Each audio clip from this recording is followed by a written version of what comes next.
this, on this 164 and exactly the same on the 140, we have the early strip style speedometer cluster.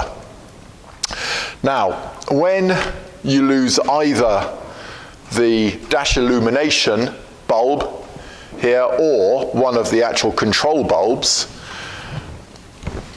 then you have to get at the back panel here to replace them.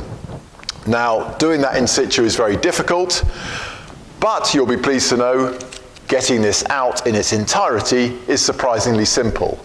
So I would say if you need to get at the back of this, then it's easier.